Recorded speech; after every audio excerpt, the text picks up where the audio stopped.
Hi, I'm Phil with Queanbeyan-Palerang Libraries, and today I'm going to be doing a short tutorial on how to access the BorrowBox app on your device, which will either be an Android or an iOS device. In my case, I'm going to be using Android, so I'm going to jump into the Google Play Store in order to download the app. But for iOS users, such as an iPhone or an iPad, you'll just need to jump into your own app store. But once we've downloaded BorrowBox, the processes for setup and how to use the app remain the same. So we're just going to click on install and it's just going to download for us. BorrowBox is a great app that allows you to access a variety of ebooks and e-audiobooks, and it comes completely free with a library membership. So we'll just give that one a moment to finish.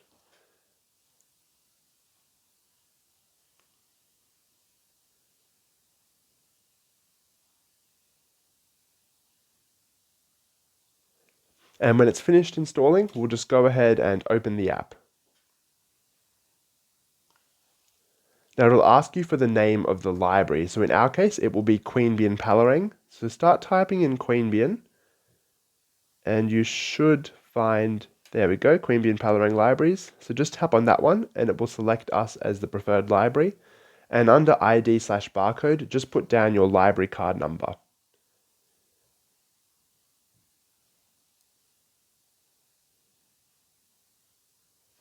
And then put in your password down below.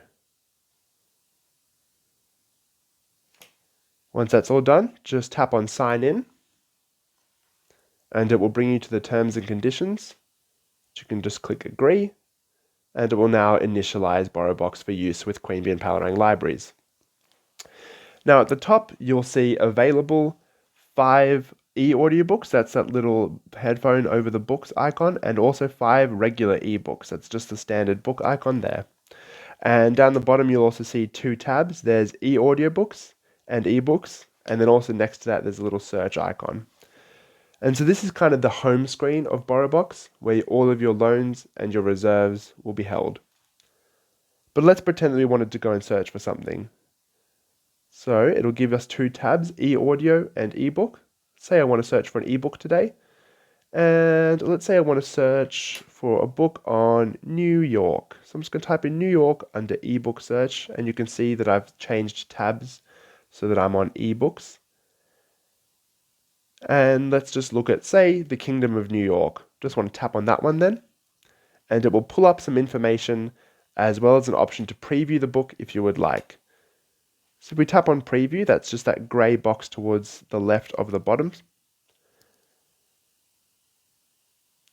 Most ebooks will come with a free preview as well, so you can see how it looks on your device. I'm currently using a phone, but if you wanted to use a tablet, the screen will be bigger and therefore easier to read. But there we go, our preview's there for us. Let's just say that I want to borrow the full thing, so I'm just going to go back. And I'm just going to tap on that green button that says borrow. It'll ask you to confirm the loan, and confirming after this one, I'll have 4 ebooks available. So I'm just going to go confirm loan. And then to download it for offline use, I just follow the prompt and click on download now. And it will download it so that I can read it, or in the case of an e-audiobook, I can listen to it without any service or connection. So just giving you that progress bar down the bottom. And then it's just saying opening ebook, so it shouldn't take too long. So BorrowBox works very much like a regular library. Items have a loan limit, and you can reserve and renew items just as you can in a regular library. Let's say we're just flicking through this book. It might take a little while to load for us, but there we go. It's in a nice, mobile-friendly, readable format just there, in the same way that many ebooks are, and it also comes with an indexed table of contents for easy access digitally. But let's just say we wanted to go back. Now can you see how that borrow button that we had previously that was green now is orangey yellowish and says reserve? This is what you'll see if you want to borrow an item that is already on loan to somebody else.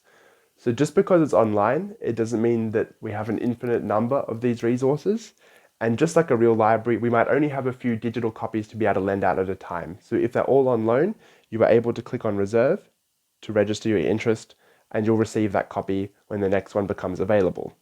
The good thing about this digital service is that because it's all online and done by a computer, books and other items are returned automatically on their due date unless they are previously renewed, which means that you won't accrue any late fees or fines or have to worry about any overdue items.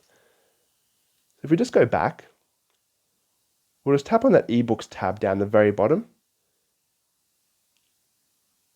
And this is how you can search by regular and popular categories such as best titles of the year, loved by critics, or trending titles to get new releases, as well as other genres such as Australian stories.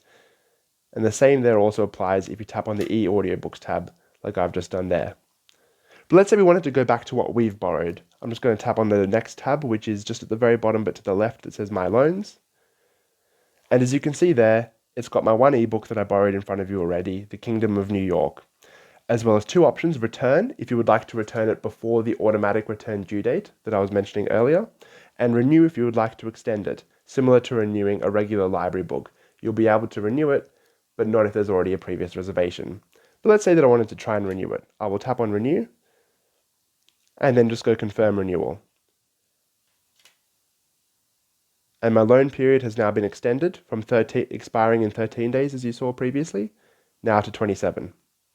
The same thing applies for e-audiobooks. Let's go over to the e-audiobooks tab.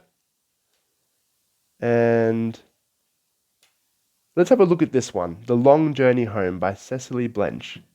I can see that it's currently on loan and is due back on March 2022. So let's say I was interested in it at that time. I would then just tap on Reserve, that orange button at the bottom. After confirming this reservation, you'll have 4 loans available. So reserving an item also reduces the amount of available loans, because as soon as it's available and returned by the system, it will go to the next person who's requested it, and eventually it will come to us wherever we are in the reservation queue. So it looks like we'll probably get it sometime in March next year, which is a bit of a wait. But let's say we really wanted to listen because it's an audiobook to this title. We just go Confirm Reserve. Again, just like a real library, there will be sometimes long limits and long waiting times on items. It says here, A Long Journey Home is reserved for you and will be available on the 6th of March 2022. And a reminder email will be sent when it's ready to download, so we just go OK. And then we can just sit on that one and follow the prompts of the email when it comes time. But let's now say that I've finished reading The Kingdom of New York, and I want the next person to be able to get it, and I want this copy to become free before the actual due date. I just go Return. I'm just going to double check that I do actually want to return it, and then I'll now have 4 loans available after returning, 5 loans available after returning instead of 4. I just go Confirm Return, and just like that, the digital copy of that book has now been returned back to the digital library, ready to browse and borrow for somebody else. BorrowBox has a lot of fantastic functions. It's a great way to listen to e-audiobooks, say if you're in the car connected through Bluetooth on your phone, or if you're out for a run and you're listening through headphones, or out for a walk.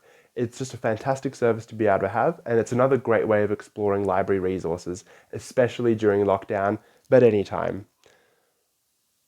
We might just have a look at some more tutorials on how to do things later, but this is just a general guide as to the basic functions of BorrowBox. I hope you found this informative and you enjoy using our digital app. I'll see you next time.